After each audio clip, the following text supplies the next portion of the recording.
Hello, I am HQ of HQ Reacts. If you have made it this far and you're not subscribed, please hit the like button and subscribe and share. If you find me on other social media platforms, please follow me. And you might find me on TikTok, Instagram, Facebook, or YouTube.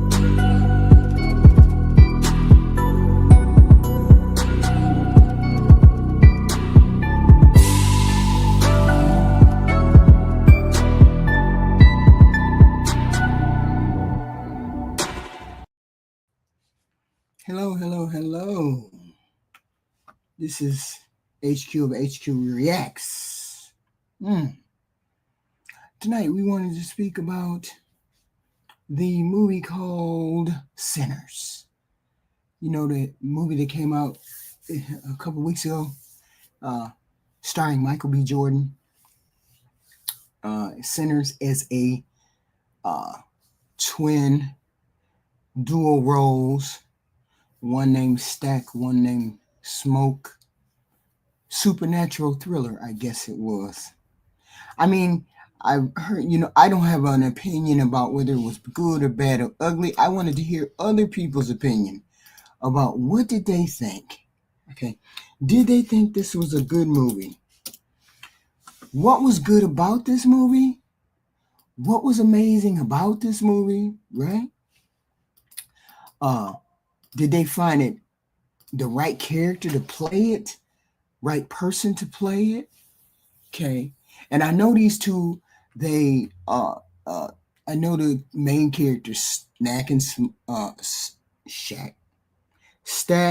Smoke. I guess they may have been war veterans who returned to their hometown after working in Chicago. One, I guess, was, yeah, I get scared easily too. I was doing this a lot too, right? I guess they returned to their hometown after working in Chicago. And they had stole money, and so they went to their hometown to start up a juke joint. A juke joint in there in the black community, okay? And so along the way, they pick up their cousin called Sammy. And Sammy is a guitar player, or blues player, or a singer, or whatever, right? And I thought it was interesting, that, they could reach back and then get their cousin Sammy, and have him involved in this juke joint, right? And Sammy was warned by his dad, not to get involved, because back then people thought singing and music and anything like that, joyous occasions. And some people believe that currently that the music, secular music is the devil's work, right? So once they open up this juke joint, it draws all kinds of attention, including vampires, I guess, right? But along the way, we meet the romantic interest, and Mary. We meet the romantic interest of these two men, right? And it didn't cross my, it didn't I didn't forget the fact that they had Anne as the big buxom black, woman, compared to Mary, who was this light-skinned, fair mixture of a black woman. It didn't stop me from thinking that way, right? And a lot of people thought she's white, she's not black. I mean, if you're mixed, to me, you're black. It just is what it is.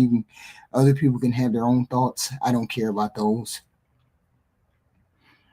But I thought it was just ironic that they had two starkly different women. They both had two starkly different women that they liked, right? Okay. And then on the other hand, we're looking at the vampire group who they were getting turned into vampires. I guess the local people getting turned into vampire. We see these Oriental or these Asian people that are friends with Stack and Smoke, uh, who come to the juke joint. I thought that was wild too when I saw that. But hey, it is what it is. So, who understood what they saw or who had an idea of what they saw, right? And I was like, what the hell is going on with what the hell is going on with this whole movie?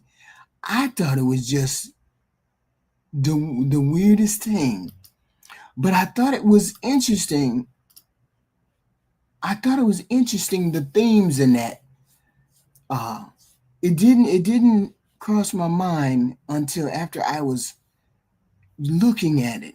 Okay, that it had a whole bunch of things in it had a whole bunch of things in it, and it was like, okay, what was going on? Who had thoughts about this movie, right? Who loved the movie? Who liked the whole theme of the movie? What did you think of the movie when you know started really thinking about it? Because once you look at this kind of movie, you got to sit down and you have to think about the movie. What the hell is going on in this movie, right? Okay, and so we here we are. Were you team van? Was I was I team vampire? No, I'm too scared to be team vampire. I was team. I guess I was team. I don't know. I wasn't rooting for anybody, right? Uh, I wasn't rooting for anybody. I I had so much fear when I had so much fear. I was scared to close my eyes, right? I pinned the link to join up at the top, right? The join. If you want to join if you want to join, come on the studio and in the studio and get on the stage, you can. Okay. But one of the themes that I had, or one of the themes that was interesting to me, the storyline and the way the music when they got to the juke joint, the way the music changed and pulled people in, and it came from the beginning, from old music, the way the music entranced people from present day to historical. I mean, it was amazing. For some reason, that kind of bothered me, but I guess it was the jarring of the music or the changing of the music that had me jarred when they were doing that. Okay, and I was so proud of the fact that, okay, these two thieves, because I assume they were thieves, uh, got away with what they got away with, and they were gonna keep that juke joint regardless. But I guess it was fate. I guess it was fate that had them. Uh, we knew it was going to end because once once that young lady Anne, was it Mary? No, it was Mary, and it didn't. I didn't escape the fact that it didn't escape me that the girlfriend or old girlfriend, the black lady, was the one who actually was trying to protect everybody in that juke joint. She had all of the antidotes. She was the only one who knew anything about what was going on at all, right? Because she's the one who said, eat garlic, don't invite him in, don't blah, blah, blah.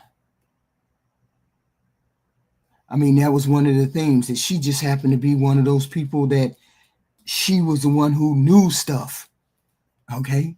And nobody else knew anything about it. Nobody else had any kind of thought process as to what was going on with the vampires out. We also had a theme about the mixed girl. I can't. Was she mixed or was she black? Was she half black and or she was all white? I don't know. I think she was half black, right? She was half black. I mean, it didn't escape my attention. It didn't escape my attention that this white woman, half white woman, was the catalyst for the destruction. It didn't escape my attention. Of and the similarities between how black men become entranced with white women these days, and she begins to destroy or endanger the black man. Uh, that didn't escape my attention. That she was the catalyst for the vampires coming in the house, coming into the juke joint. I'm sorry, because she went out there. She was the one who engaged with them first.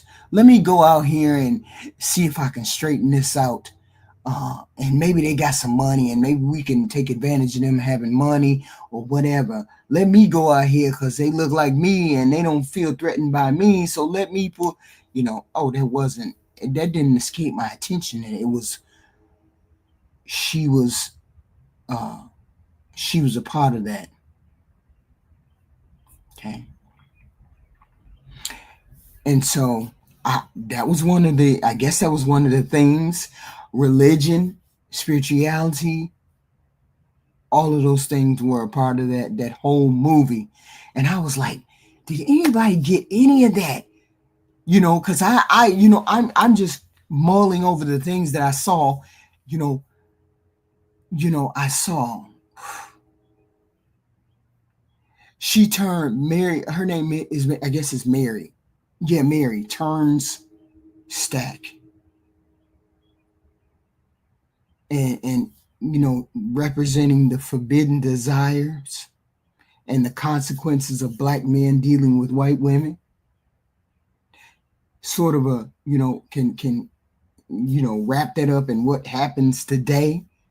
Okay, a long, very painful history of our brothers who get entranced with a white woman and she ends up pulling you down. Okay, I seen all of that, right? Sammy, oh, oops, Sammy. Sammy was the representation of the goodness, the warring between good and evil. Okay. And you could have seen some of the clothing they wore, some of the costumes they wore, just some beautiful tapestry that they had. Okay. And it was like when she got invited, when Mary got invited in, she was entrancing to Stack.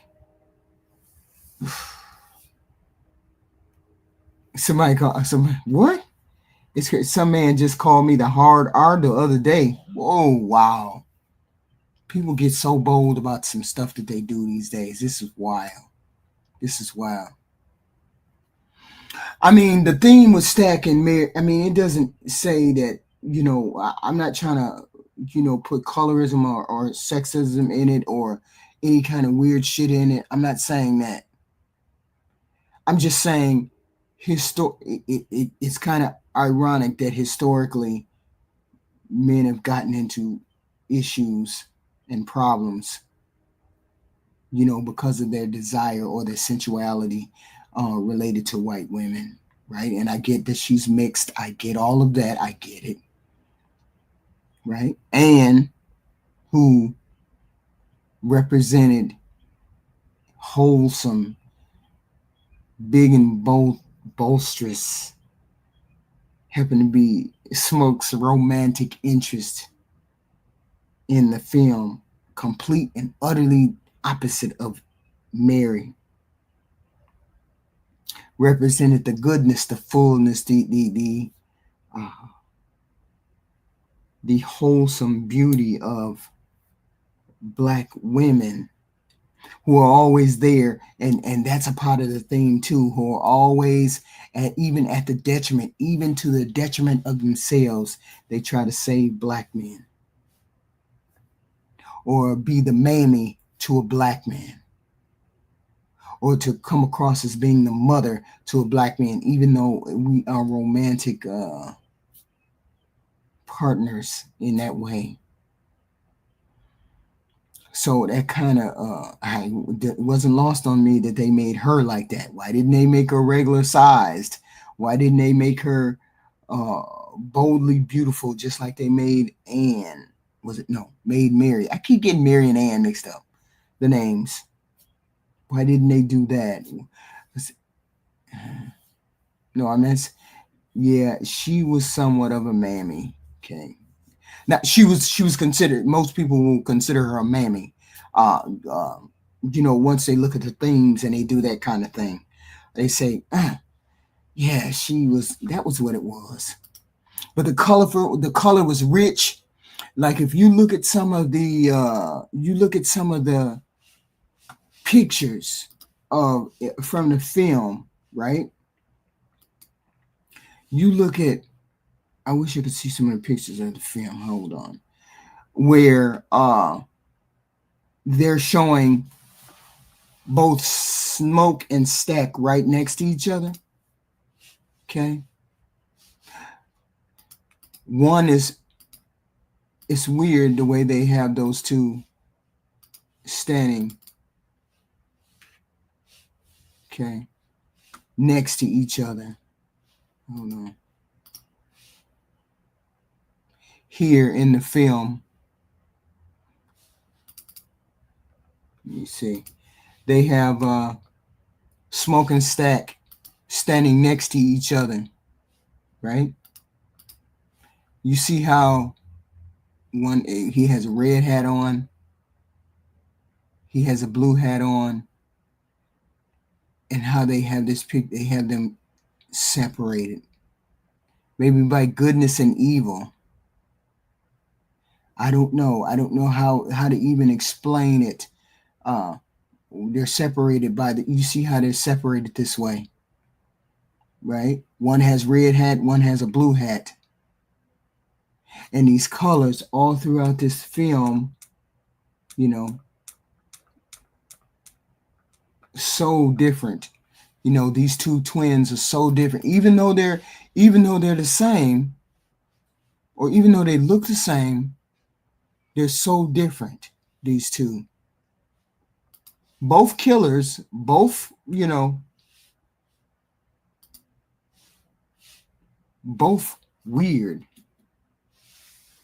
but very, very interesting. This whole villain and desire. One has starkly different thing. One was in the Irish mob or Irish killing, and one was the Italian, and one dressed as an Irish.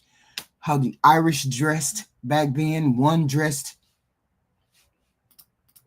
as the Italian. Uh, oh, I'm sorry, I went off. One dressed as the Italian mobsters, and one dressed as the Irish mobsters. It was a. I thought it was an amazing film. You know, an amazing film. But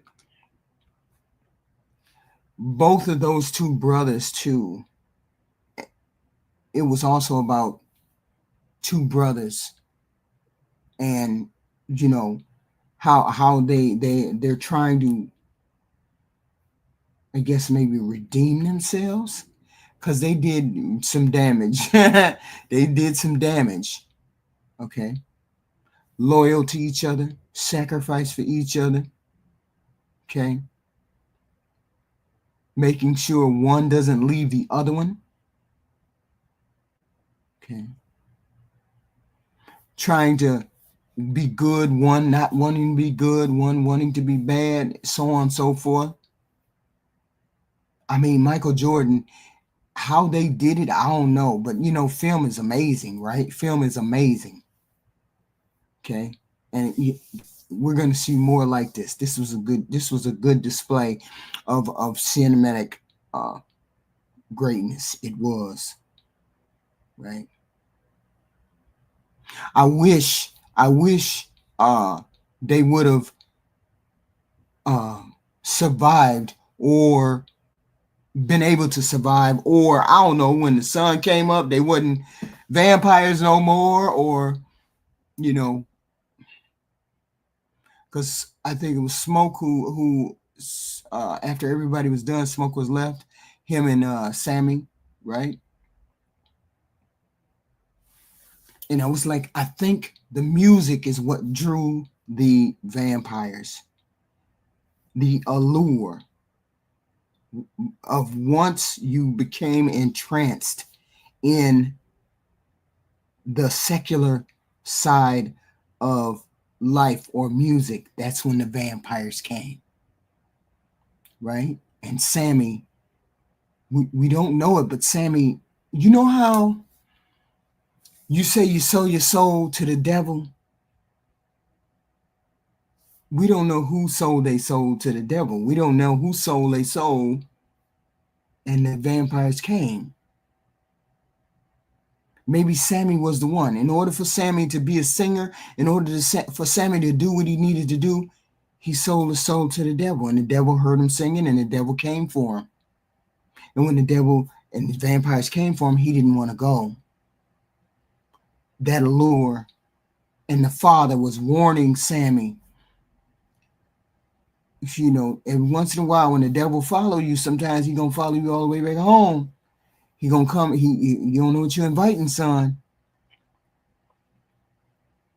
And that allure is what brought the vampires. That Sam, and he heard Sammy singing. That vampire heard Sammy singing outside, or heard the music outside, and he was instantly drawn to Sammy. And I could have sworn, I don't know what he asked. Are you the one I'm here for? Did I come for you, or did you call me? I can't remember what it was. Did you come for me? The vampire says to Sammy. Or I can't remember whether it's Stank or Sammy. But why did he say that? Why was he coming for Sammy? Why was there such an allure for Sammy's song, Sammy singing? So these are the things that I got out of it. I got more out of it, but I wasn't sure of, I wanted to hear other people's faith, religion, the whole white and black man and woman thing. I was like, what was going on with this damn film, right? What was going on with this damn film? Okay. I was like, vampire, being a vampire, and y'all better cut it out. And it was, it showed all kinds of, it was so many things. The music changing, people changing, the representation of sinners and saints, the music, and I was like, I don't even know how to do it.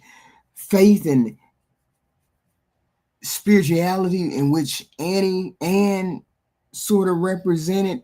She was a part of the goodness, always saving black men, white lady always pulling them into bullshit. Somebody come and talk about it. Come up on the panel and talk about it. Somebody tell me what their thoughts were about the movie. How did they feel about the movie? I can't be the only one talk about this. It had to have touched other people the same way, right? They had to have thoughts about it. Who has thoughts about this movie? Come and give me your thoughts what kind of themes did you think there were? What did you think they did good? What did you think they did bad? How did it affect you? Did it affect you? Did it change the way you thought about it? Okay. Did it change the way you saw it? Did you have to go back and see it twice? I can't do that fire stick break thing, so I don't even know how to do that. So people was like, "Oh, we want to do the fire stick break." I don't know how to do no fire stick break. I don't even know. I don't know how to do that. Right? I don't even know how to do that. So I was like, I had to rely on the stuff that I had to rely on the stuff that I had seen, the parts that I had seen. Okay. Did you know the devil is also called the angel of music? I know. Yeah. I didn't like you didn't like it, Tara? You didn't like it? It was disappointing to you? What? Wow. What was disappointing about it? What did you find disappointing about it? I mean, because you're one of the first ones that I heard that say he really didn't like it, or it was disappointing to you. What did you expect it to be? What did you expect that? What did you expect that you didn't get? Oh, okay. Before he revolted against God, he was a beautiful angel in heaven, the angel of music and praise. Oh, okay. Oh, okay. Okay. I mean, I don't know enough. I didn't look at it as good or bad. I just looked at what I could find that was in it. What about it that wasn't good? That was the question. And what were they expecting? See, that's a part, when people don't like things, it becomes a part of what did you expect it to be? Did you expect it to be a vampire movie? Did you expect it to be some other thing that might something similar to what he had done before or in the past?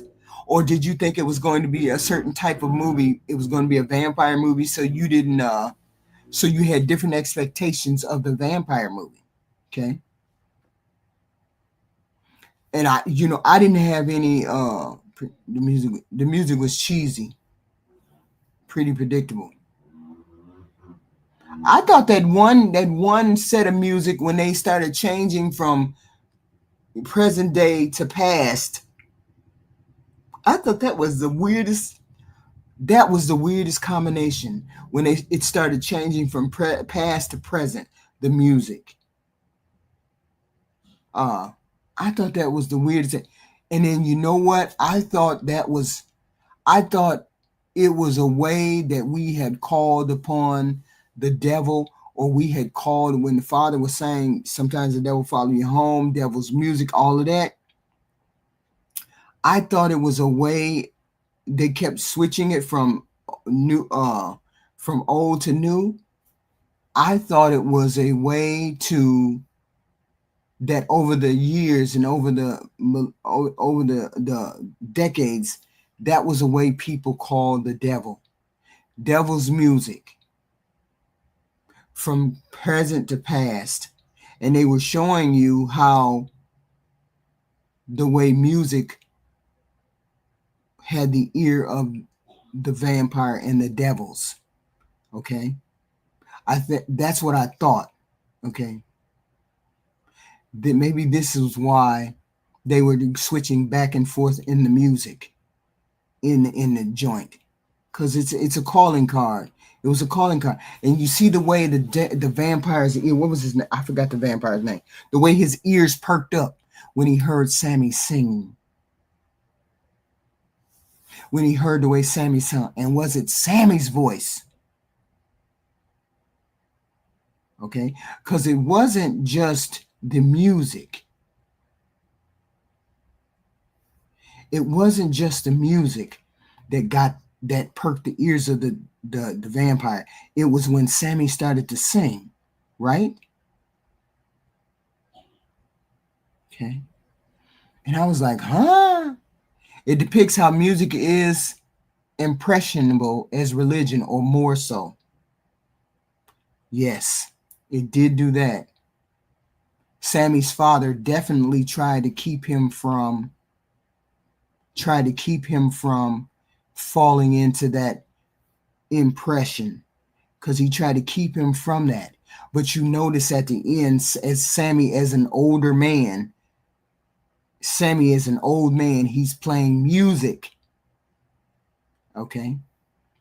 He's playing he's playing that current music when Sammy is older. So um Sammy's father didn't truly succeed from keeping Sammy from. Okay. But there was no music where he found the first two white people he bit.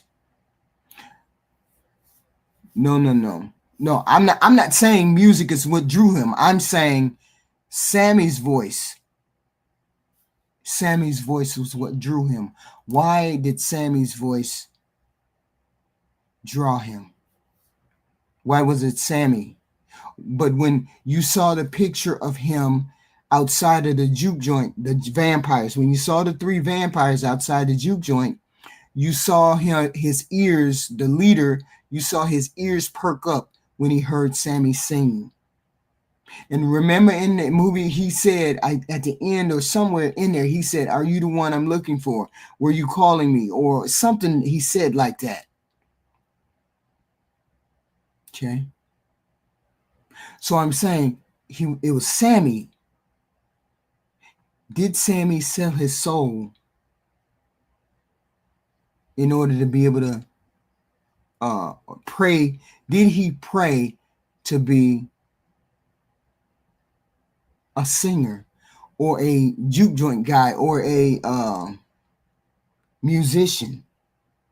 Because that guy, he said, "Were you the one I'm looking for? Did you call me?" Or it was something that vampire said that made me think, did Sammy sell his soul to the devil to be a musician, to be able to sing?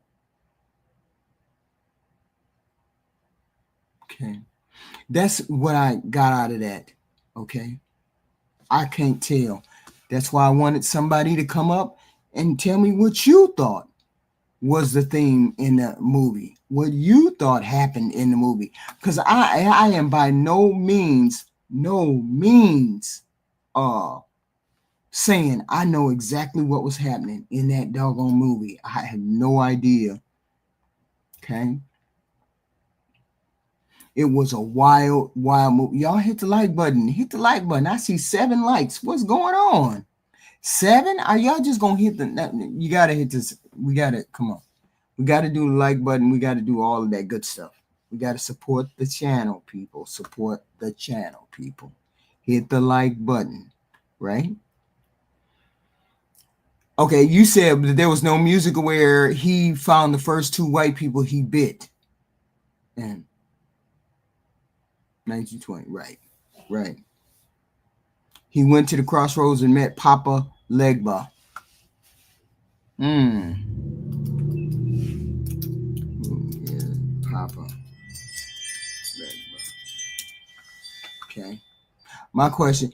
He's a powerful figure in Afro-Caribbean and African diaspora spiritual traditions, especially voodoo practiced in Haiti, Louisiana, parts of Africa, or Iwa, a spirit who serves as the intermediary between the human world and the spirit world. That's who Papa Legba is. Ah, okay. Guardian of the Crossroads. Okay, so no communication between the spirit world and the real world can happen unless this Papa Legba,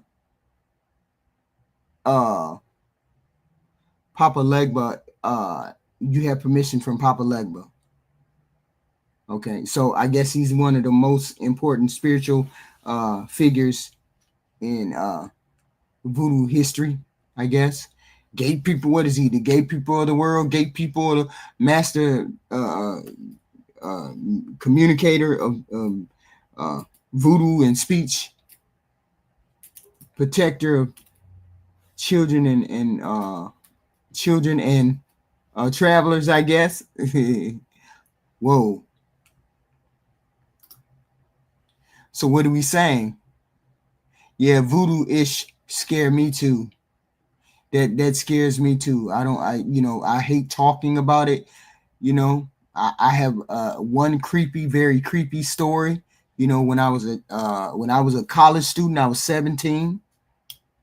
That it makes me believe for real that there's another thing. Okay, that makes me believe there's another thing. I want somebody to come up. I want somebody to come up and tell me what they thought about the movie. Okay. Usually this Papa Legba is like some white guy with a straw, rounded hat, and usually has a dog and whatnot. Okay. Jesus. Like I said, voodoo, give me the willy illies, right? Okay. And this Papa Legba, really, when you see that, my creepy story, Jesus. I can't explain this story. I can't explain this story. And I down to my bone, I know this happened to me, right?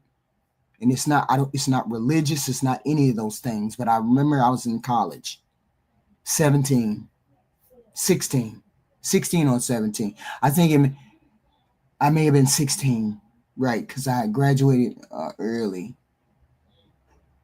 And we were playing. I had a dorm room. I had a dorm mate, but my dorm mate was gone. It was a Friday or Saturday night. I went upstairs, the floor upstairs. A girl came to the door and said, "Hey, you want to come upstairs and play a game with us?" I was like, "Okay, cool, right?" I was 16, 17, finna turn 17 or something like that. So I go upstairs and they're playing Ouija board. They're playing with the Ouija or what the Ouija game. They're playing the Ouija game, right? Playing the Ouija game, talking, moving, blah, blah, blah, right? So, I play a couple rounds, not a big deal. Not thinking nothing of it because I had never played it at home. My parents never got the game, so I didn't know anything about it. I'm just a kid, right? So my roommate had a habit of studying all the time. Studying all the time. Hey, I'm a BC student. I'm happy being a BC student. So I go back down to my room. Uh, go back down to my room. It must, do it. I don't know what I was doing, watching TV, whatever, whatever. Then I decided to go to sleep. So I went to sleep. Know I was asleep. Know that I was asleep, right? Because I knew I wanted to go to sleep because I wanted to wake up and talk to my roommate about something. I don't know. Something. I wanted to talk to her. So I had the alarm. I set my alarm for like 10 o'clock because I knew the school library would close at 10 o'clock. So, I wanted to wake up when she got out of the library because she studied in the library all the time. So I knew that's where she was. And she would normally every night come in around 10:15, 10:30 after she came from the library. So I set my alarm so I could go to sleep, wake up maybe at a quarter to 10, right? Wake up, be up. So I know I went to her, and we got done playing this game, this Ouija board game. We got done playing that game. And it must have been around 8 o'clock, 9 o'clock. I don't know, but I know it was, we had an hour or 2 hours before she got off from studying. And I was like, sleep, because I tired, because I had went to school, walked across campus, did all that, right? So I went to sleep.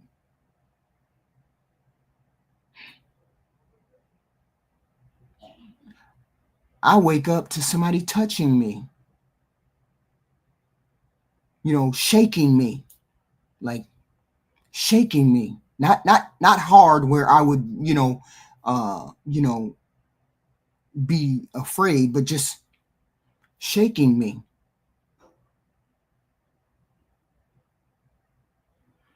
And I'm thinking, okay, why is she shaking me? You don't have to shake me. No big deal. You don't have to shake me. And I say that. I say that out loud, right? I say it out loud. So I open my eyes. Nobody is standing there. Nobody is standing in front of me because it's right here. It's whatever it is touching me right here. So immediately after I open my eye, I can feel it, right? So I open my eyes. Nobody's there. But after I open my eyes, that's when the heaviness or the hands left my body. Whatever it was, hands right here, just shaking me.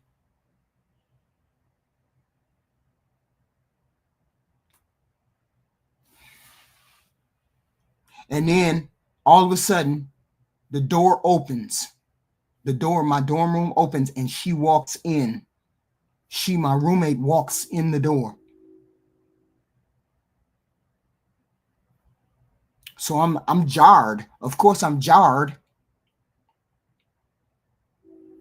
And then, of course, I asked the question: Did you did you shake me? And then did you shake me and go out the door? Were you trying to wake me up or whatever? And she looked at me like she looked. No, I didn't touch you. And she just walked right past me. Right, she walked right past me into the room. And I immediately jumped up, got up, you know, whoo, shook. I felt the hands right there. And I thought I was asleep. That's why I asked her, Did you, was I dreaming? Did you touch me? Did you shake me? She was like, No, I didn't touch you. She said, I just came in the door. And she just walked right past me, smiled. That's when I knew there was other things. That's when I knew for sure there were other things in this world with us. I got up, jumped up, can't go to sleep, can't. I don't want to be alone, so I'm sitting on my bed, looking at her, turned around looking at her, right? Looking at my roommate, saying, shit, I ain't finna go back to sleep, but I ain't finna fuck with that game no more. That's for damn sure. We up there playing. I didn't get an opportunity. When I was up there playing that damn Ouija board, I was just right there with them. I don't think I made a specific request. I can't even remember. That's the last time I ever played that game. That's the last time I ever seen that game. You know what I'm saying? In real life, you see it on TV or whatever, and blah blah. I seen it. That's the last time I ever engaged in anything like that. But I opened my eyes and I felt the pressure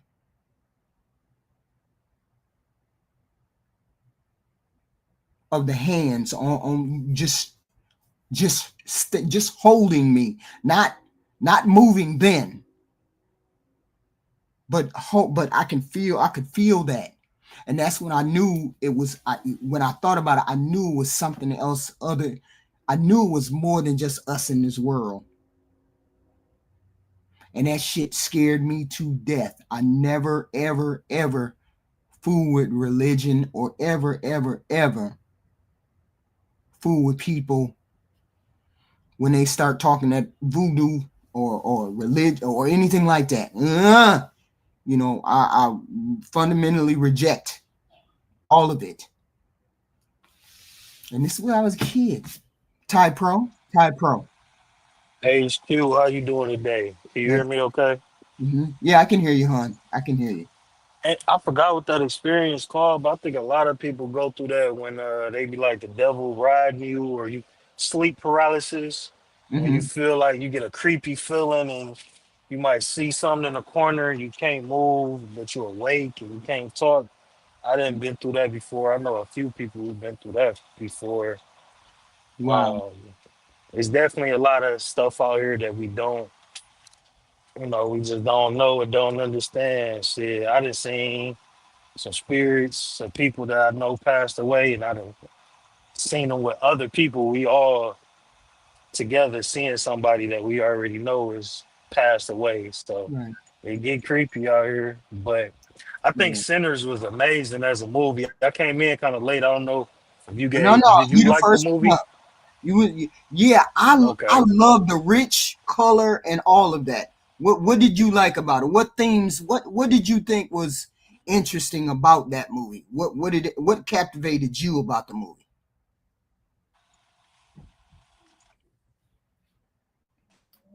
You all right? So and Hey, the Tim. story I loved. He Yeah, the way the movie was filmed, I love that it was about sharecropping Mm-hmm. because that's one of my favorite parts of history for our people is the Mm-hmm. way that we were surviving and navigating this country after slavery. I love stories from Mm-hmm. that time period. You know what I'm saying? More than I hate slave movies. I hate seeing movies of us getting beat and whipped. And So do I I. like, So do I. yeah, I don't watch. The only slave movie my children can watch is Django. Anything Mm, else is not allowed. And I think it did good at just showing how we were surviving. And uh, I think my favorite part of the movie was the description of what we can call culture for Black Americans, because there's always this debate of, oh, our culture is just ghetto, or our culture is this and our culture is that, and it seems like Black people got a lot of shade for our culture and what it is, and then I don't understand what they think Black American culture should be. And I think that Sinners put a spotlight on our culture was bred from hustling, surviving, and doing what we had to do to build with actual physical and spiritual enemies fighting against us. We didn't just have a normal start in this country, and we built a culture and a people based on being hunted, murdered, and tortured, and mm-hmm. still thriving and being happy and creating the foundation of music. Blues was pretty much the foundation of all the music we listen to. We Mm-hmm. created that. We created rock and roll. And I love the scene. Yeah, a lot of people probably ain't like all the twerking and crip walking, but I Oh, that love that scene. scene. Yeah, I that love that scene. scene. That scene had me. That scene had me so entranced when I was like, I don't even know what to listen to first. Everything is fascinating. The way they turned it from they turned it from past to the present and then back to the Hmm. present. I was just so like, Hmm. what the fuck am I listening to? Oh my god! I was It just was like, wow, it wow. was resonating with your spirit because they got primal with it. They Mm-hmm. got real. They was showing everything, and that's the thing that I love the most about it. It's like all of this is our people, whether you like it or not. We are Right. not the only culture that has a criminal element. Yes, we have a criminal element in Mm-hmm. Black American culture, but every culture do. They even spoke on it. They was working with the Italian mob, and they was Mm-hmm. working with the Irish mob because Irish mob. every culture got crime Right. syndicates, and we just did what we did. But through all of this, we the ones who create something very special, and that's why Remnant, I think that's what his name was, Remnant, wanted my man who played the guitar, because he like, you can heal me. That Right. what you doing with that thing is special. This ain't like everybody else, Mm-hmm. because it's what, what I'm saying, we create beauty out of this pain. You feel me? So I love the movie. I love the symbolism. I love how it was super Black. I love the voodoo girl. She, what I'm saying, she was the only one who knew what they was going against. She was Now, the only what's her one. name? Anne. Her name was Yep. Anne. Yeah. Yep. She be in a lot of good movies too. She's a great actress. Right. And she was the only one who knew how to prepare and fight what they was up against. So Mm. it's like, what I'm saying, even, religion is religion. Whatever religion you believe in is what you believe in. But spirituality is not something that was created. That was always a part. of who Mm, we are. And I think that that hoodoo stuff is just a part of utilizing spirituality to fight, to heal. You know that story in Haiti where mm, they liberated themselves because they was using hoodoo. You know mm-hmm. what I'm saying? Like it's not. I think it's it's not all bad to everything. It's scary because it's Right, not what we're used to. But right. yeah, yeah. I love the movie. I'm going to go see it again probably this weekend. Yeah, I think I want to see it again too. She Annie, they saying in the chat that Annie practiced hoodoo. Hmm. Okay. Yeah, because she gave him the mojo bag that kept him alive until he Right. was ready to die. Right. You know what I'm saying? And she knew that they was fighting vampires. She knew to get the holy water and the Mhm. stakes. She Right. knew that they needed an invite to come in. You gotta let the devil in. Like that shit was Mm. deep. Yeah. Even when they started doing the river Yeah, dancing. wasn't You said what? what was Hello, Tara. What Hello. up, though? hi, hi. Oh, I was saying, wasn't the little ornament thing that she gave him like the thing that saved him when the vampire was like trying to kill him Yeah, the mojo also? Like bag. she always kept trying to like pray for him and all of that.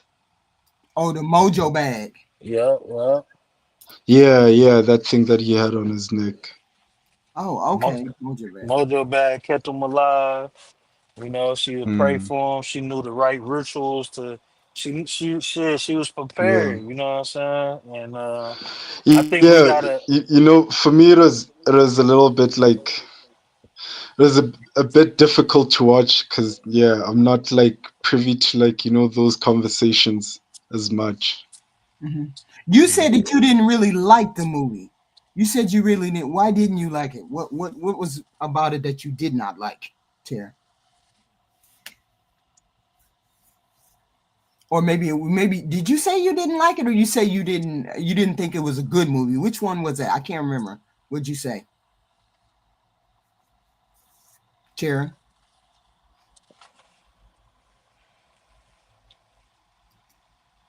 Tara? Uh-oh, he might have fell off. I don't know. No, I was looking at that. Thinking about that Mojo bag. I mean, she, it's what set him. It set him apart away from Stack, right? And yeah, Stack was he didn't like all that uh looking into the past or traditions and whatnot. yeah, The bag, that Mojo bag, protected Smoke physically and spiritually. I mean, that was a yeah. wow. I mean, it He was he wow. he would even say he didn't believe in it when he was talking to her, but he kept that motherfucker on. So did, You so know, did. and that's a good example of how we are in real life. You know, we Right, be hearing all that yapping and we don't want to listen, but we be taking heed though. right. And so be taking some heed, like you know what, just in case. Just in case, just in case.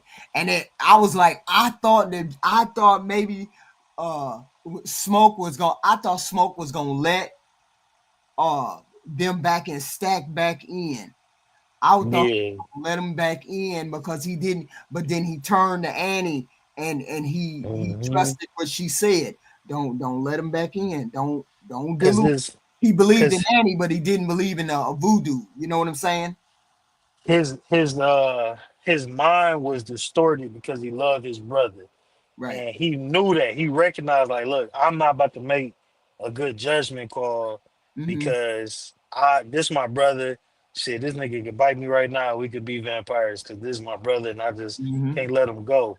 But so he had to look to her as like a rock, like, hey, help me make a better decision because my mind is just a little tainted right now with what's going on. And it be like that sometimes. You gotta be able to trust somebody enough to listen to sometimes. Yeah, see that vote that Mojo bag.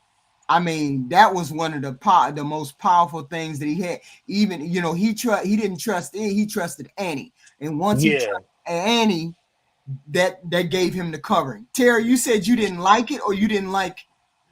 What did you say you didn't like? What was it that you didn't like? Yeah, he keep falling off. But I was like, Yeah. okay. And what do you wait a minute? Who was it? What did the vampire say to Sammy? What was that he said to Sammy? Did you call me?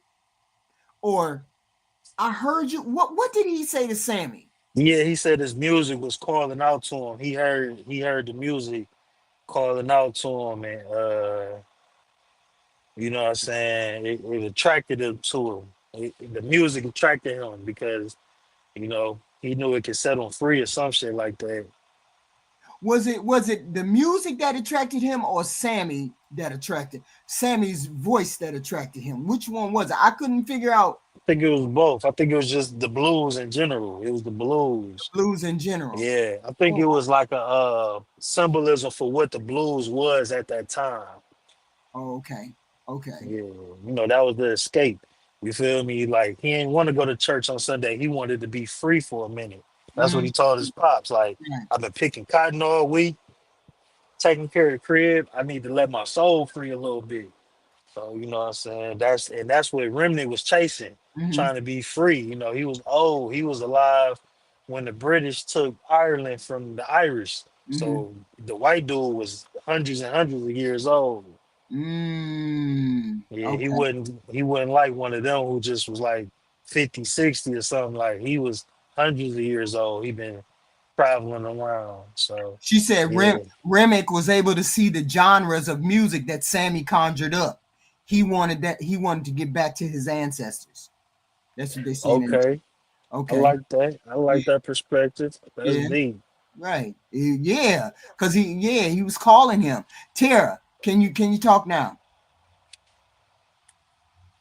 Yeah, Tara. yeah, yeah. I was just listening. I was just listening. Yeah. Uh-oh, now you sound Okay, like there you're you underwater. go. Okay. Now you sound like you're underwater though. Yeah. Yeah, Okay. because I know in Sorry. the chat you said you didn't like the movie for some reason. Oh, alright. It just felt like there was a lot of stereotypes that were used, and then like the story didn't. Is Yeah, there it any way wasn't you can get appealing near the unless you. microphone? Wait a minute, hold on. You're very Huh? distorted. Can you get near the microphone? Oh, Something is like blocking the sound. Okay, oh, alright. Can because you we hear me can hear now, you. or? We can't hear what you're saying. We can hear you, Yeah, but it's we coming can't off hear a what little you're saying. muffled. Yeah, very muffled. Yeah. Oh, alright. I'm surprised Um. my connection holding up while I'm Yeah, driving. you real. You sound very good. Tara needs to either get his mouth next to the microphone or change some settings or something. Yeah, I almost felt bad for Smoke too when he got near the door. That one when he got near the door, Annie had to pull him back because that was his he was drawn to his brother, of course, but he needed to stay with Annie. Someone says, why didn't Annie protect herself? Why didn't Annie protect herself? Yeah, I just seen that. Yeah, that's a good point. I mean, I think that hold on one second. Maybe she thought they really wasn't coming from her for Yeah, her. I'm picking They that were one up. just, they were just coming. Maybe she thought they were just coming for stacking smoke or whatever, and they really weren't trying to come for her. I don't know. I don't know why she didn't protect herself. I mean, why she didn't protect herself? Uh, I mean, it wasn't like it was like a something that just gave immortality, and maybe she wanted to go home to their kid, just like at the end he wanted to go home to both of them. mm-hmm, I mm-hmm. don't know, but it was I mean, messed what up was that the she did backstory die. to that? What was that backstory? What was the backstory? Because I know I didn't hear the backstory between her and Smoke. What was the backstory? He had went to find money up in Chicago. What happened? Dang, did Um. y'all lose me? Can you hear me now? Yeah, we can hear you now, Tara. We can hear you Yeah, now. I can hear you. How son say I'm losing connection. Go, Tara. You said you didn't like it. Okay. Why? Oh, yeah. I was saying. Oh. I was saying that it wasn't like really resonating with me the same way I believe maybe other people would. Like I don't know like the backstories of like all the things and how they came about. Like for example, it was weird seeing like there were, as we understand, that was like not very good work. It's like, Mm, if you get what I'm saying. Um, Say it then again. 'Cause we didn't hear once you get into the story, I I said was saying you like went. the context of the time. Mm-hmm. Mm-hmm. Say it What again. you mean? You don't understand the time frame? The time frame. Hello. Can you hear me, bro? Yeah, we can hear you. We can hear you, Ty. Yes. He said he don't understand the time. We. Oh, Ty just went out. Jesus. Okay. Yeah, Yeah. it seems like he's driving. Now, what was it? What was it? What was it that you say? What you said again? Say it again, because we missed that. Oh, You all right. fade. So I was saying like when you look at it from like an outsider's point of view, like when you showed the cotton fields and everything, we don't Mm-hmm. have like quite such a good image of it. Like for Americans, I hear that's where like slavery was, right? Mm-hmm. Yeah, and then yeah, so it already doesn't give like a good context because now we're gonna be like, okay, this is like a slave sort of thing. And then you find out like there's things like I think it was called sharecropping. I had to search what that is actually. Mm-hmm. So Yeah, yeah, where you from, Tara? If you don't mind me asking. yeah, yeah. Yeah, I was saying like the culture behind it and the history behind it. Like for other people, it seemed more like homework. Like go find out what this meant. Go find out what this meant. Oh, And okay. Yeah, the thing Okay, I see about that what you mean. was there was so 'Cause many.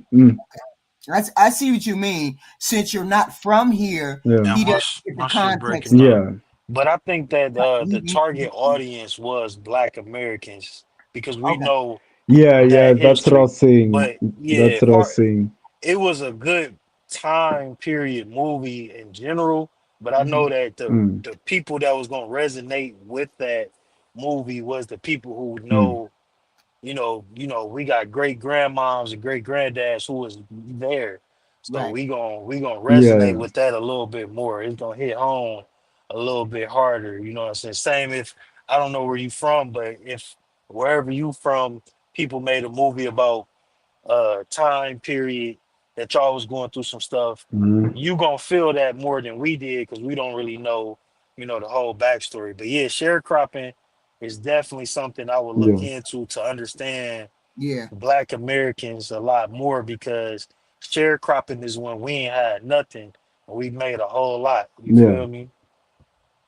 Right. Yeah, so like for us, we did have like a few popular movies. Like we had Sarafina Mus, and then we had Blood Diamond. That was also based on like a South African guy. Blood, So we also are aware of it.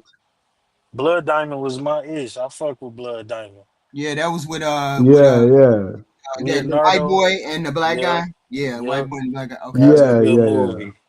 Yeah, Yeah. but I think So those are like that's kind of what I expected of going into like watching Sinners. I thought it was gonna be like something of that depth, Oh, but it okay, felt okay. more like we're watching like a musical, and it's like, oh no, these are the little inspirations. Because we go from one spot, like they said that place was Mississippi, right? Right. No, it was where the hell was that Yeah, and from? then they get that was where was it? Delta. Where the Was hell it was that movie made? Oh, it was Delta? Mississippi, Mississippi, Yeah, Mississippi. Delta, Yeah, Mississippi. yeah. Delta. Right. Yeah, the Delta. 19. Essentially where the town was theoretically at, right? Mm-hmm. And Mm-hmm. then, yeah, you find that this lady is using like knowledge that was all the way in Louisiana. And then, like, there's like this vampire that comes all the way from England. And mind you, vampires are a Transylvanian thing. That's like, I believe in Romania, like, Eastern Europe, not English. It wasn't English. It had nothing to do with that. Mm. Well, yeah, Yeah. I think that those kind of details weren't really because there's been a lot of vampire Mm, movies about vampires from everywhere. Look at Blade, Right. yeah. another good black vampire Yeah, movie. but But still, they still kept it. They still did try to keep the elements of it. Like, for example, Dracula on Blade was from Romania. He was Transylvanian, but they Mm-hmm. used like Sam Parcell, I believe, that guy from Prison Break. That's who they used as Dracula. You ever seen Dust Till Dawn? Yeah, I seen Yeah, I Dust. believe I have. I believe I have. Yeah, so that was them was like some redneck vampires, Mm. and that's a movie that you could Yeah, yeah. tell Ryan Coogler got a lot of vampire inspiration Mm. from that type of Right, genre of vampire Yeah, movies in right, particular. So it had like a Dust Till Dawn because it's when you go into the mythology of vampires and werewolves, you could pull from so many yeah, stories. That's why I mm, like that the movie yeah. was But 2 hours long, and the right, movie was mm. really a whole hour in before you even seen a vampire. So it right. wasn't really a vampire movie. No, The but you the kind of see it. But we you kind didn't of see it see. in the beginning. Like Yeah, we see. Well, it the alludes very to it, yeah, and then they yeah, yeah. But the yeah, story that was and built then it wasn't about vampires or vampire hunting. It wasn't yeah. even the whole vampire It thing was was you really a see someone metaphor. It was a metaphor for culture yeah, but vultures. yeah, Yeah, If you seen yeah, a white boy, every but time you seen a white boy, it was vultures surrounding him. right, When he right. first came into the scene, it was vultures, Mm-hmm. culture vultures. And the mm, whole he wanted culture more than he wanted victims. He wanted he wanted them to be a part of him. He wanted to take their identity Mm-hmm.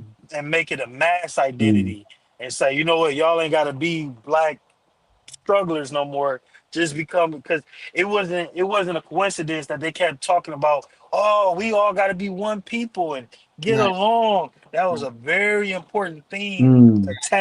attached to the No, but vampire yo, hood. it was They so wasn't forced. they Like Hold on, hold we on. could have yeah, wrote that thing down. Sorry, yeah, they sorry. wasn't We could really have wrote that blood. thing down. Like they made sure you understood that the white people are the bad people. Like they It were was I making don't damn I sure think you don't miss it. well in that time frame, look at you got to think Uh, about it. Yeah, the white people were the bad people. They bought that business just for them yeah, to plot and turn around Take it away from him, yeah, or and kill kill him. him. They wanted to come and kill him in there. He asked them what did they what uh, happened there that they had to repaint the floor because they just killed the last bunch of black people that had some money, and Right, that's what was going on during the sharecropping time. They right. was getting money and they was raping and mm, killing and stealing, trying to get it from us. So, um, I think mm. that the vampire being that was the last act of the movie. That was actually the smallest part of the movie, Mm-hmm. and it was two Mm. enemies. It was the vampires and it was the white people. It Right, was this culture vulture vampire who was trying Yeah, to say, because he was trying to say in the end, we that's can all be one. We can all get along. yeah, He was separate from the other white people. You know what right, I'm saying? So right. the yeah, other white people just wanted to kill. He seen the power and the strength in black people. Insanity. It Yeah, never was like, oh, I have a thirst for blood. I right, just want some blood. It wasn't that type of vampire movie.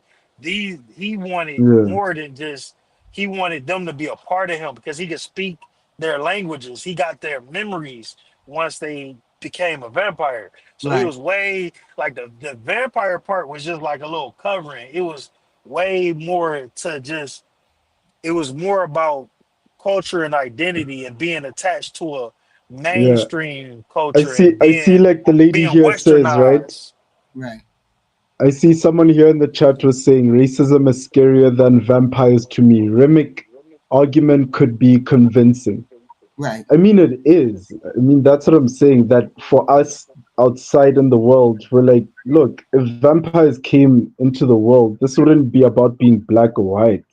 right, You know, like if those vampires like decided we're gonna go into town and convert like all of the white people that were in town that had all the guns that had all the money, they would have done more damage. Like, right, why is it now that they're gonna go to like a musical group where they could actually have some sort of power? I mean, these people can't come out into the sunlight, right? right. And now they're being chased by Indians as well. Mm, So we have to understand here that like if it was really if the vampire remake was really being tactical, he could have approached this in so many other different ways. right, you know. right, right. Yeah. I mean, I understand because you're from a different cultural background. It kind of threw you for a Mm, loop when it was they were talking about the sharecropping and that kind of thing, right? I mean, that's a bad history that we have being sharecroppers. We work the land. Our people would work the land. That we'd have a share. They'd have a share of the land. They'd provide the resources to make the crops, and then they'd come and then undercut them or steal it or chase them off or kill them or whatever.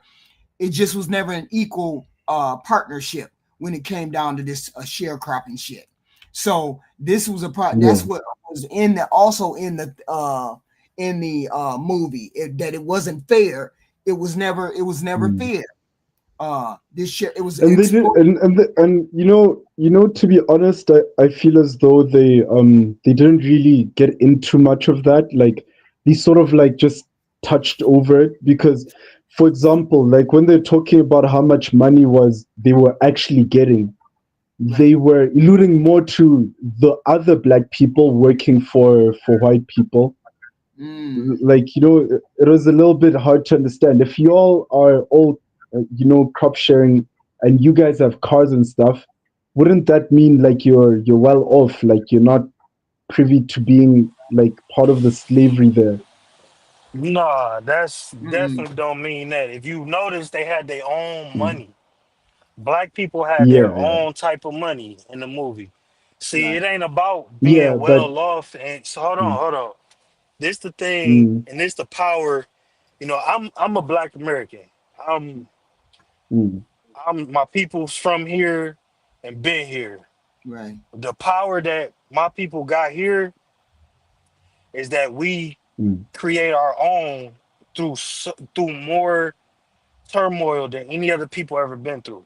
And during the sharecropping time, who want to be well off by being killed and taking scraps and what they can get from the Right. white man? That's why Right. Smoke and mm, Stack went and they was stealing from the mob because they wanted to make their own. mm, That's what Mm, we do. We build our own. We don't we It ain't about just picking cotton and hoping the white man don't come and decide to kill me today.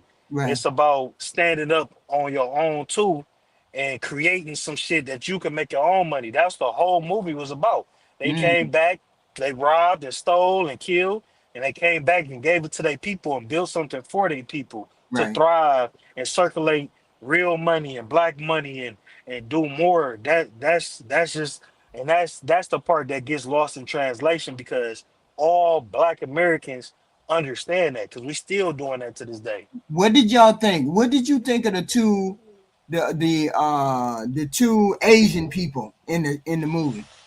Why did they throw those two Asian people in there? Because they had a very because they was a part of I learned this kind of after I knew that Koreans and Asians had a part and they was over here too. I knew that they was going through some Right. things around that time too. But what I learned watching breakdowns was they were specifically in mm. the Delta because they were kind of sharecropping themselves. They Mm-hmm. was coming over and setting up shops and Yeah, yeah. I They had a seen one shop, and breakdown then the where lady.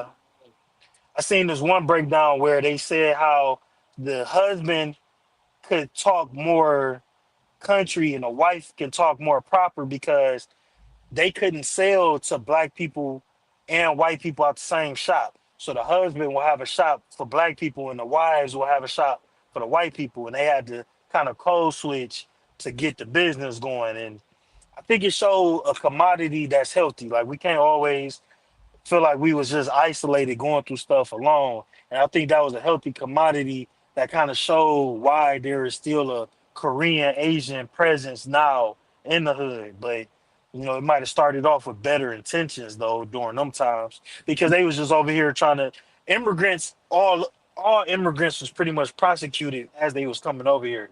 And I think the Asians and the Koreans had it really hard Mm. during that time. That was Mm-hmm. that's what I took from it. Well, Yeah, I knew they were. I yeah. knew they were underrepresented. They were intertwined with the black community because they owned shops. They did all of those kind of things, and they supplied a lot of things.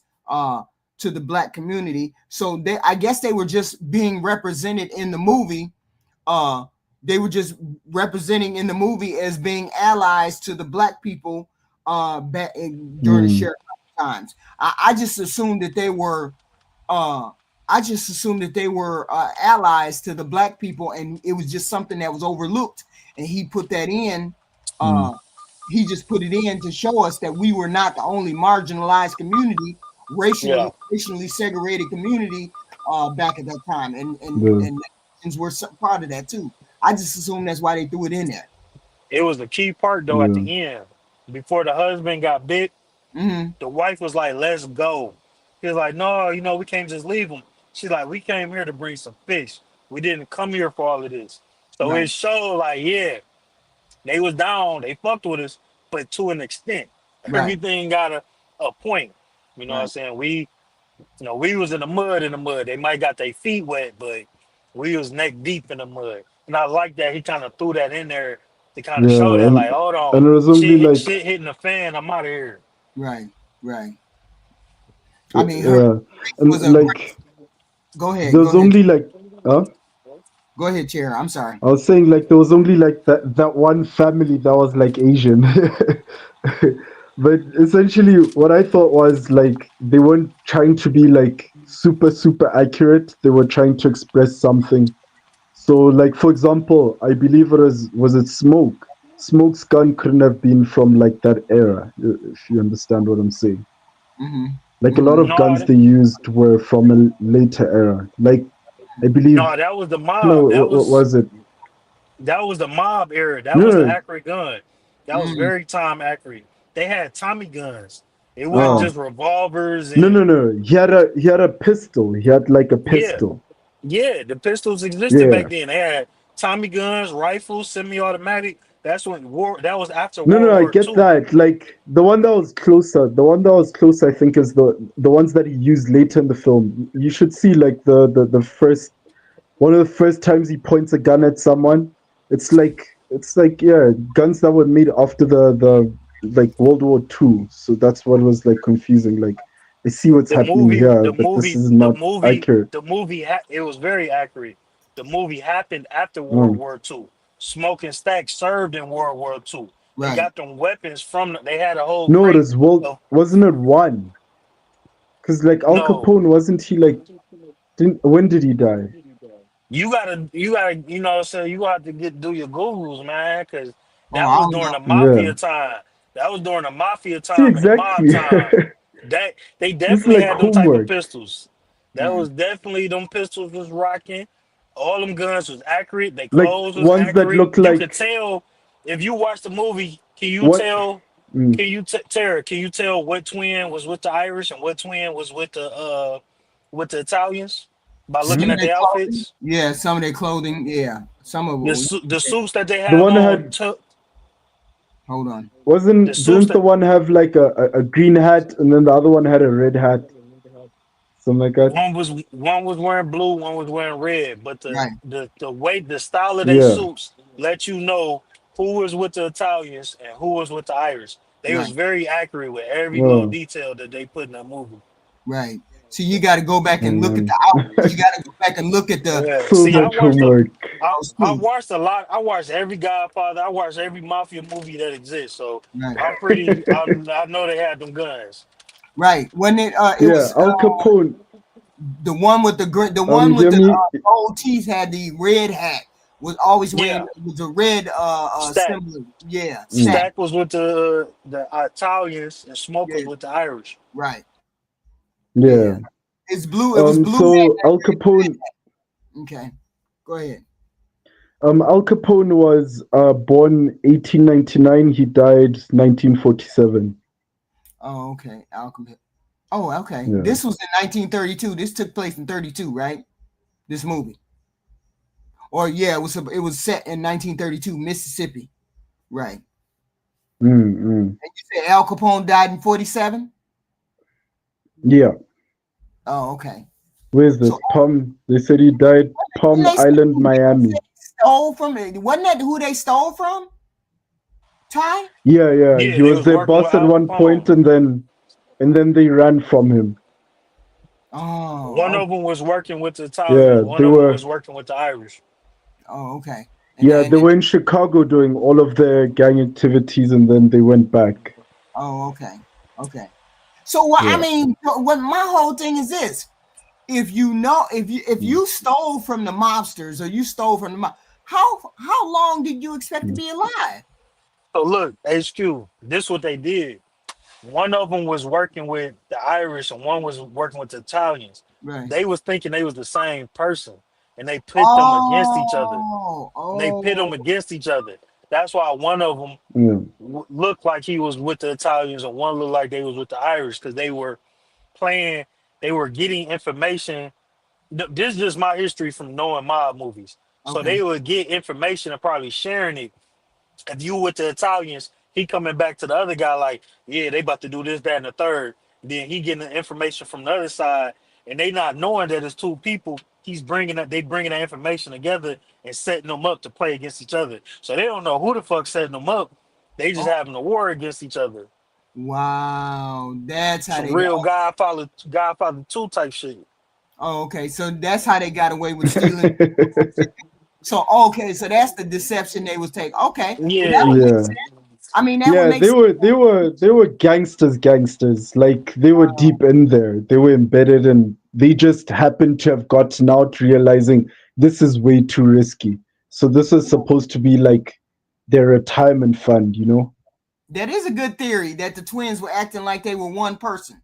They Yeah. if that was the case, then they definitely got away with they could have got away with a whole bunch of stuff if they only thought it was just one Yeah. person. Oh, so they were using they mean okay, using yourself and using you as a Mm, twin and getting away with murder and getting money and murder and the whole nine. But here's another yeah. thing. What was the relationship between the white girl Mary and not Stack, Smoke? Was it Smoke Stack? I keep mixing them up. What was the relationship? Oh, Because he send her somewhere or told her to get the hell away from him or what? What was that relationship? yeah, yeah, that sort of thing. That girl really liked that guy, but that guy like or he had like his own ideas of what his life should be. He didn't want to get married or put her in danger. So he moved himself away from her. So it was like a lingering thing, right? Where she likes him, he likes her, but he knows he shouldn't be with her. I think everyone else also kind of looked at her funny, but still accepted her around, you know? But yeah, generally there was that thing that the girl ended up marrying someone else. I think because Stack told her to go get a better life than marrying a gangster. I heard her say that he sent her to marry this white guy. yeah, because Yeah, she yeah, was yeah. mulatto, she was mixed, so she Right. couldn't be with him because they would kill her and kill him for Yeah. her looking like a white girl, and they Mm-hmm. would be assuming that a black dude with a white girl. I Right. fucked with Mary though; she was cool. She had played a cool role, but he couldn't be Mm, with her and be doing what he was doing, and white people would be watching them too close. Back in them times, they weren't playing going for that. This Yeah. handsome dude smashing this yeah. pretty white girl. They got to get him out of here. Yeah. They had to get So so yeah. So he sent her. So she he went and sent. married the white guy. Right. He wanted her to live a life like a white girl, so Right. that she could just blend in and have a good life. Right. You know, Only you could to go So get you a white dude to play the role as a white person. right. Mm. there's a question I wanted to ask. Actually, Type Pro. So tell me this, right? Because this is what is especially like even in the background that I was thinking in my head. If Jonathan Majors was supposed to play this movie, isn't he a little bit hard done? I Like don't know. they let the white people and their politics get in the way of a career of a black man. They should have just got him on the movie and got like called it a day.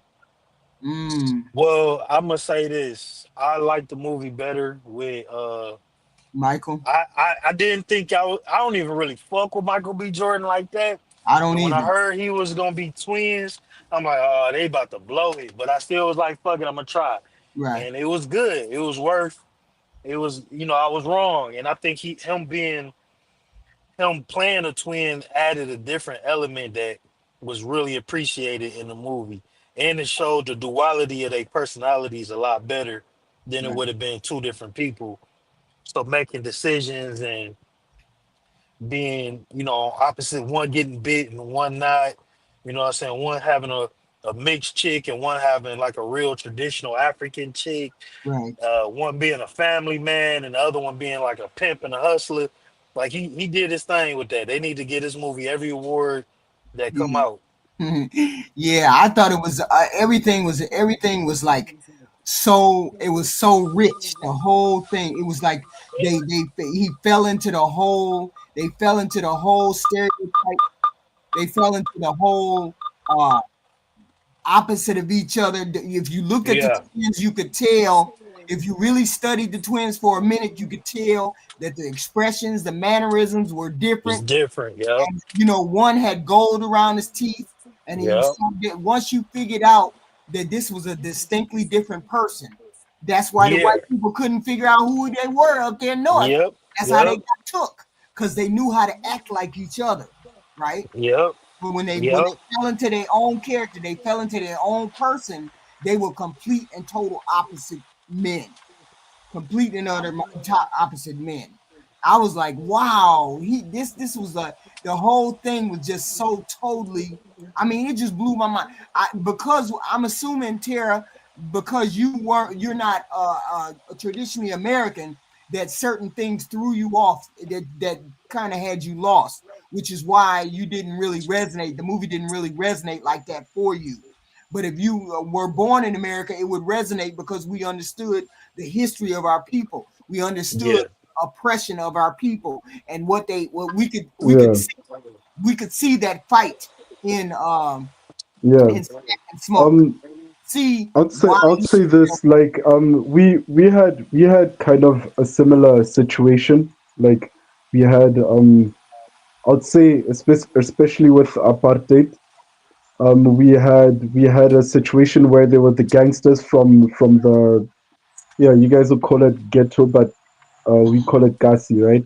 You have the guys from the Gasi who would like the Italian style. I think it's still even a thing now. Like, mm, yeah, there's guys that'll dress in Italian fashion. Then there's guys who come with the political movements, right? right. Like now we have the Black Lives Matter stuff. Yeah, so there'll be guys from the hood who'll be talking about things like that, right? And then Mm, there'll be guys from the hood who are also like the learned types that are trying to do things a little bit more professionally and a little bit more organized. So mm, even in apartheid, you still had like the guys who went for, I think they went to exile in Russia. They came back like, I think it's MK. Yeah, I think it's MK. mm. So with MK, you find that like they were more militaristic because they went for the Russian training. Then we had the guys that stayed here that worked at the mines that would be always like dressed in like, all the nice stuff. I got a yeah. question for y'all. Yeah. What about Sammy? Uh-huh. What about Sammy? What did Sammy represent in this movie? What did he represent? I know he represented innocence, Yeah, yeah. Innocent. Innocence He with a was touch of he was in there. curiosity.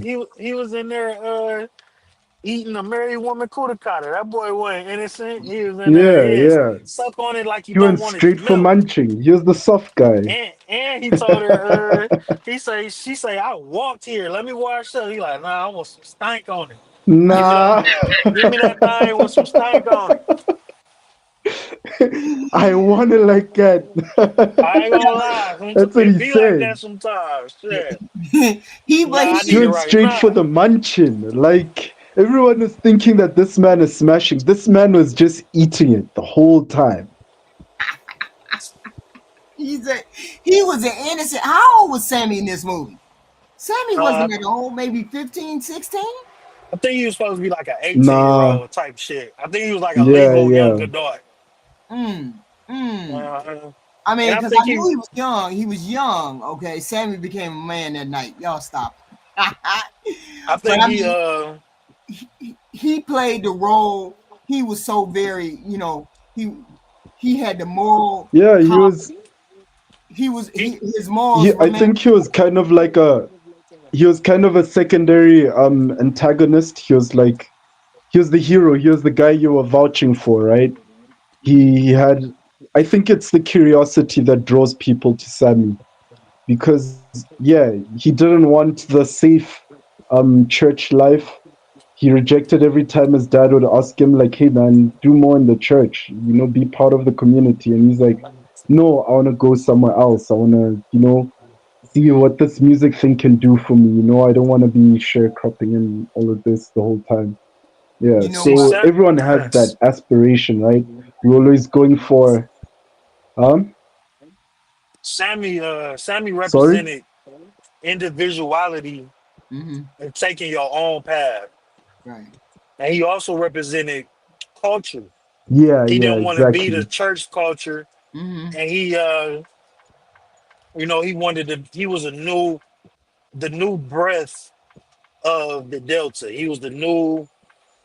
That's why it was so important for Remnant to get him, because he knew with him he could take over, Right. because it was that new generation of individuality and pushing the culture to another level. That's why he started singing.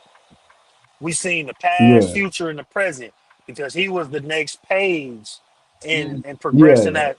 That's why at the end of the movie, after the credit scenes, they had a real blues legend playing him, because it mm, was it was somebody who still played in Chicago to this day. It was symbolic of yeah. right. he was taking his own path Right. and he was moving the culture forward. That's how I I mean, looked at it. I looked at him as I look when Hey, HQ.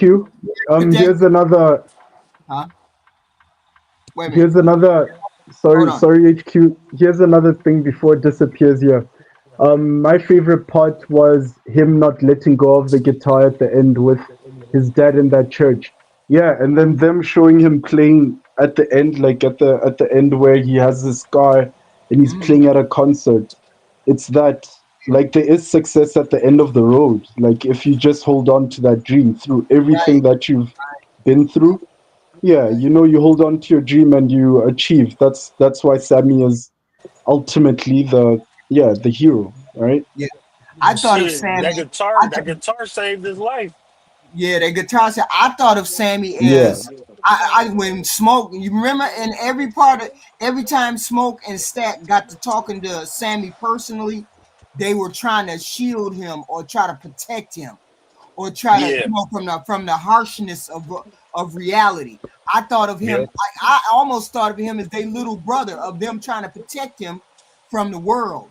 And every time he turned around, they were trying to keep him out of it, even though they knew he was drawn to it. He was drawn to that life. He was drawn to that music. They tried to keep him from being tainted from that world. Every time they talked to him or did something for him, it was always they were always trying to shield him from something, right? And so uh, Sammy was the future. They were like trying to keep him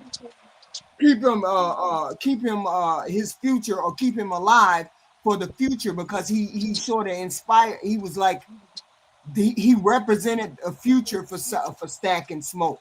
This is what we want yeah. you to be untainted. We want you to A be better path. uncorrupted. Yeah, better path than Yeah, what we are, and we gonna protect you along the way. That's why I don't want you to be in no juke joint tonight. This is the last time you're gonna be in here. Didn't he tell him that was the last time he's gonna let him play or something like that? yeah, yeah, Yeah, yeah. trying to protect that boy. So I look at him as And him trying to protect him and keep him out of it. Yeah. to be honest, a lot of that movie can apply to Black Americans to this day. We all got uncles and cousins who do the same shit. Like I know I did for sure, and it'd be somebody who know you got an interest or an eye in the streets. They might be in the streets, and you might be idolizing what they doing, and Right. they like, nah, I'm doing what I'm doing, but you need to do better. Right. You need to be better. Yeah. You ain't got to do what I got to do. I'm doing what I got to do so you can be better. So Right. you got a different. I ain't had no options, but we making a new option for you. So right, I really resonated with that whole dynamic between Sammy and Stack, yeah, Sammy and Smoke, really, because it was Smoke who really didn't want right, him in that life, and right, I can, you know, he was like the I'm a do as I say, not as I do type of big brother. Like, you right. know, if shit hit the fan, you can hold it down, but it's only so much I'm about to let you see and let you do. Right. I thought I think the movie is worth going to see as many times as you want to get all of the themes that came out of it. It was religious, cultural, sexual. It was the whole nine. I really wanted to hear. I mean, according to you all, Annie. What? No, was it Annie or Mary? Annie. Annie. Why was Annie such a? Why did Annie know so much?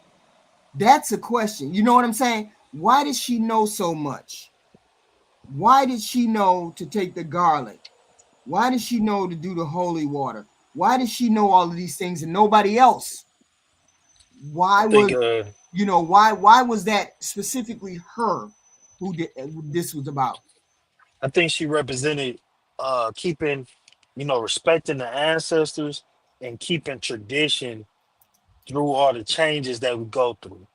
You know, she was giving those kids some natural remedies that we have made our way back to using in today's time, but that was always a part of our culture, using natural remedies to heal. That's where um the whole with stereotype about watermelon came from sharecropping and our history with using it to hydrate us while we were in the fields, sneaking some watermelon because it was water and food, it was water and calories. So I think Annie played a good. She represented keeping intact with your history, respecting your ancestors, and keeping traditions in mind.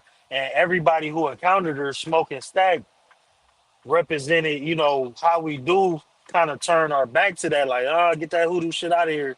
But at the same time, having that belief and that trust in it, it's a good piece of our culture.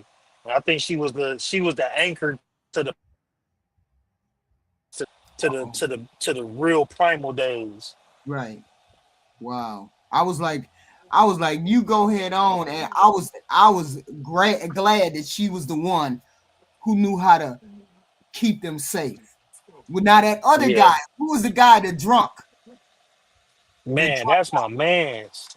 He played the mess out of that role. He's a great actor.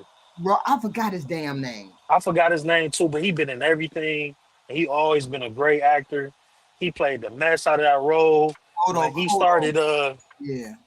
when he started telling that story about his friends getting killed and they was making that money, and Mm-hmm. he just he you seen the pain in his face, like he Right. about to cry. He just started humming, and that just showed where this all of this culture that we've created comes from pain.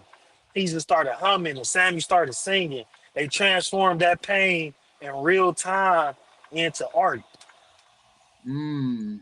and Mm. but he played a real good role. Right. I forgot that man's name. He always playing, and he know he can act his ass off too. He sure can. Yeah, he Delroy been in. Delroy Lindy. That's Lindo. Yep, That's the there name. we go. Lindy. Yep, he been in a lot of stuff. I like that. I like to. I have to see that movie again. I just got to watch it during the day because I'm creep. This creep me out. It creeps me out to a certain extent. To a certain extent, it creeped me out. But I mean, it has so many images, visual.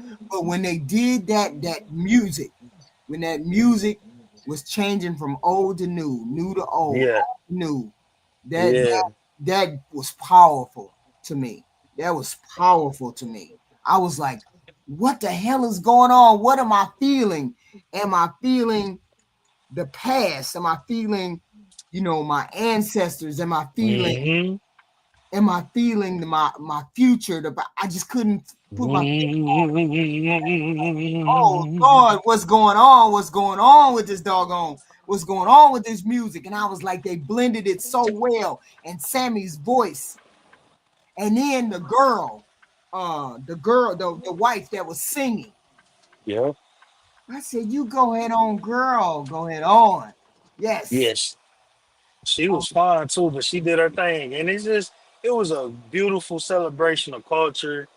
And I Mm-hmm. hope people stop trying to throw away culture because we not perfect. But no culture is perfect. The white man ain't perfect. There's Mm, meth head trailer parks all over this country. It's yes. more poor whites than it is poor anything. And they Mm. all black people violent. And the only time I ever got anything done to me was by a black person. Somebody in your Uh-oh, you went face out that again. was physical was by a black Right. person. But if you don't think that other cultures have been victimizing you in your life, you mistaken and you blind. We got to stop Right. throwing our people away because niggas on that nigga shit. That nigga shit Right. is why we still here. That nigga shit Right. is why the whole world want to be niggas. That nigga Right. shit is why Chinese people having YN Day. That nigga shit is why Balenciaga selling ski masks for $1,000. You're That right. nigga shit is why rap is the biggest biggest art form ever created, biggest music form ever created. That Right. nigga shit is why everybody want to be a nigga. That Mm, nigga shit is why everybody want to say nigga. That mm, nigga shit inspire beauty, jealousy, hate. You right. better love a nigga. You better Mm, go to the hood and love you a nigga today. Go pull up in the hood. Stop acting like you ain't come from this shit. Stop acting like you too good for this shit. I love my niggas. I you try to be a sound great just man. like me. You sound just like me. When I say, I don't care what y'all say. We are the most imaginative, creative, innovative, wanna be, people wanna hate, but they can't do what we do kind type of people. Exactly. I don't care what you say. I'm not saying that I co-sign bullshit all the time, but I am saying Right. my people, even if you nug, you can be innovative as hell, and you be like, what the hell happened? How the hell he come up with some shit like that? Hmm. Because we are so imaginative. All just black people just I just be rolling with you. I'm rolling with y'all. We, I'm rolling. we we bleed this shit, and it is what it is. We got problems, and I know my people gonna be straight. I know we gonna fix our shit. And Right. niggas be on some nigga shit. And I know when it's time to get away from niggas. But I love me some niggas. I'm like the Dave Chappelle skit.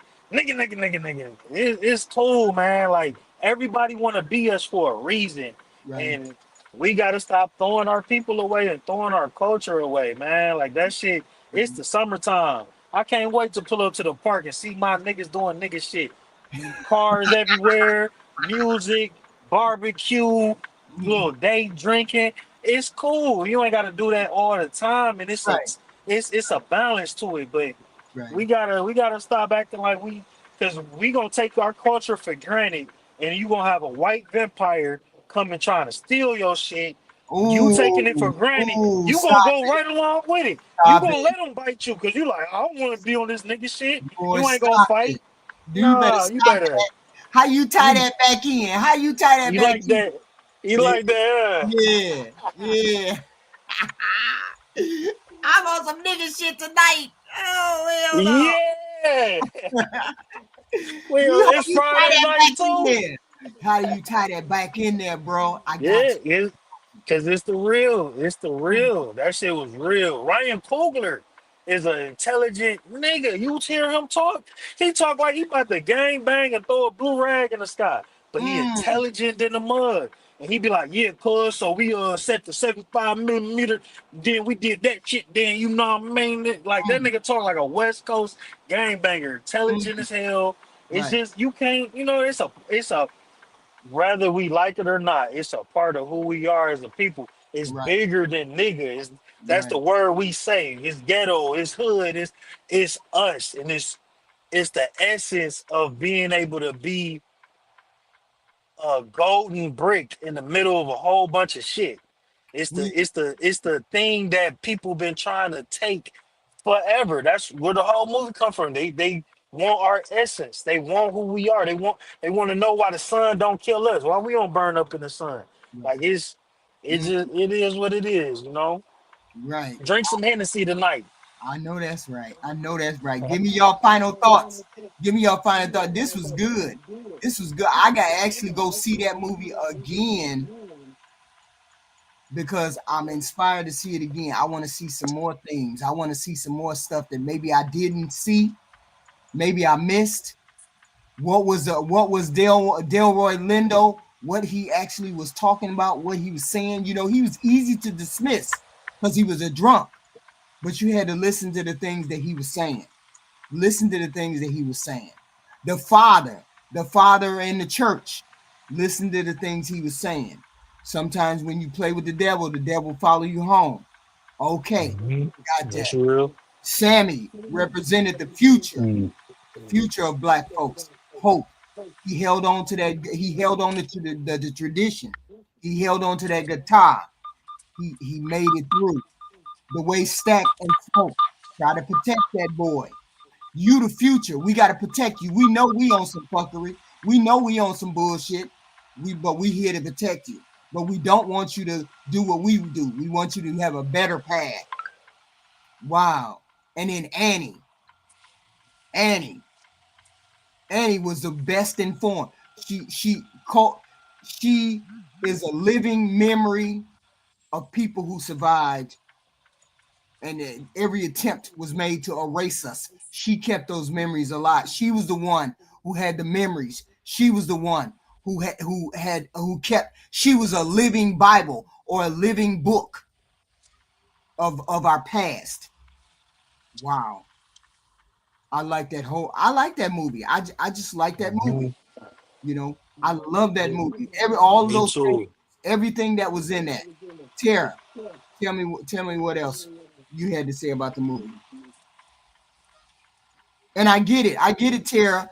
It didn't resonate as much with you because because you know you weren't born here, and the sharecropper thing is all the way, you know, the corn and all that, the history that we have, you know, bootlegging and all that stuff. I get it. But if you go yeah. back, think about it. There there's yeah. I was saying like there's a lot that like translates, like especially being black, you know, being in Africa. Mhm. Um, yeah, if you compare it to what happened in South Africa, it's something that is close to me. I believe there are Mm, some things that translate as well. Like, yeah, you guys had your moonshiners. We had sort of our version of it. We had shebeens essentially, where you know people used to like sneak beer, try to brew their own beer. Like, um, yeah, it's a whole culture behind it.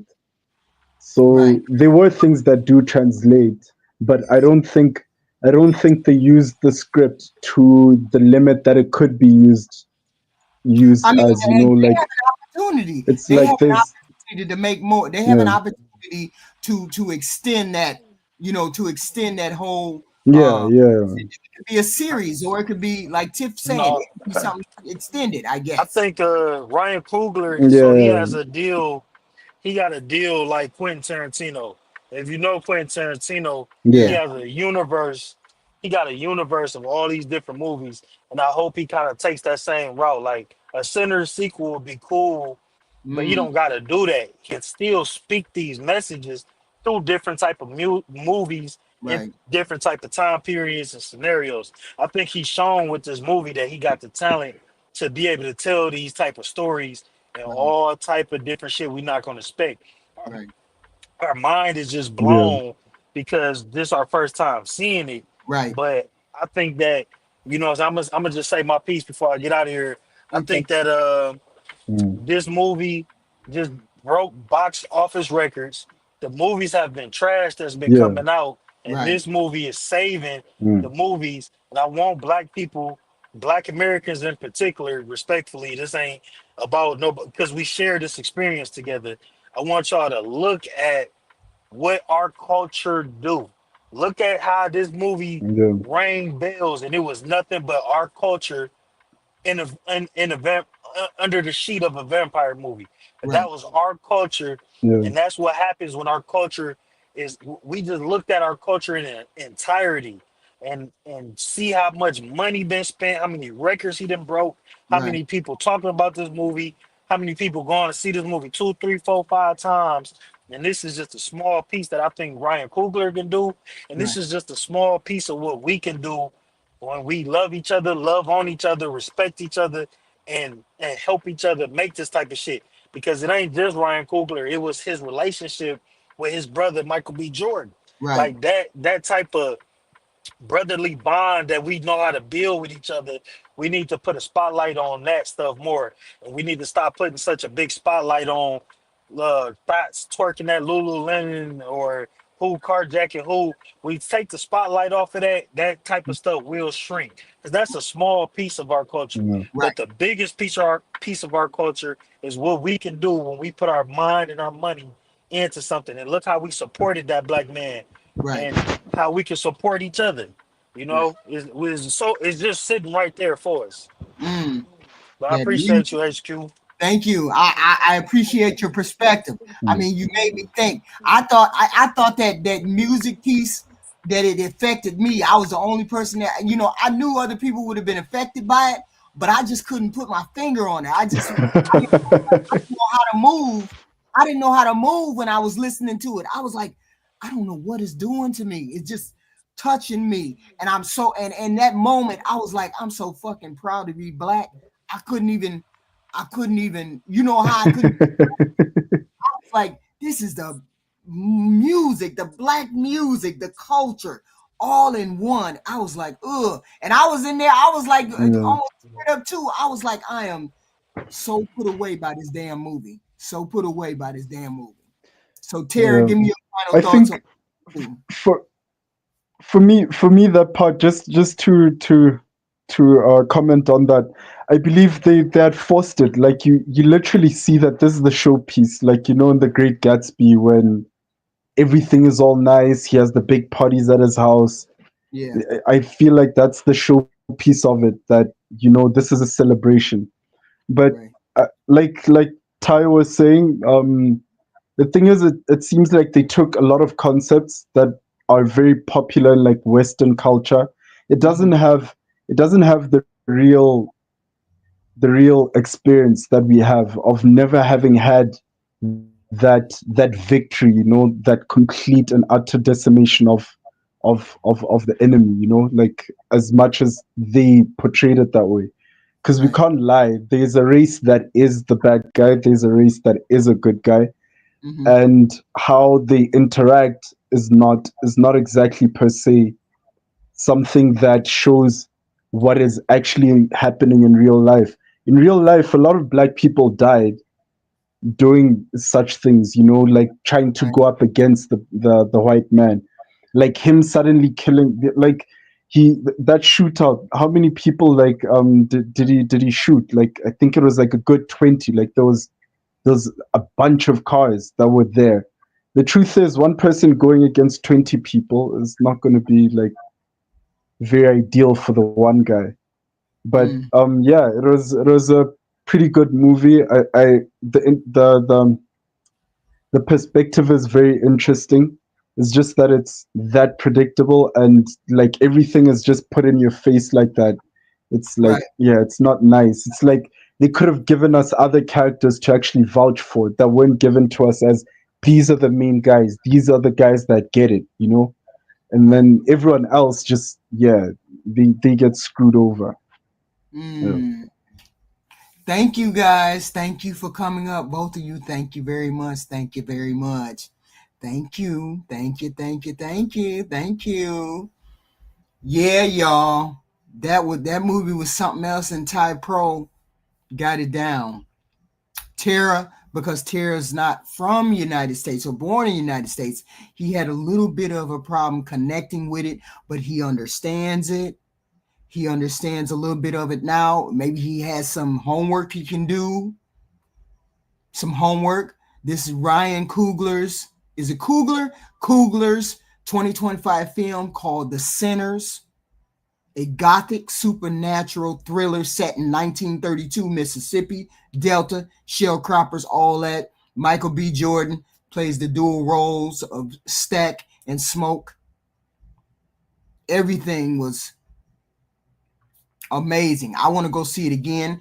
Two veterans who returned home from World War I who returned to Chicago, stole money from the mobsters, the Irish mob, the Italian mob, and then came home and tried to open up a juke joint in a local black community, using their cousin Sammy as a staple piece singer, uh, but only for that night, only for that night, right? Sammy represents the future, represents black future.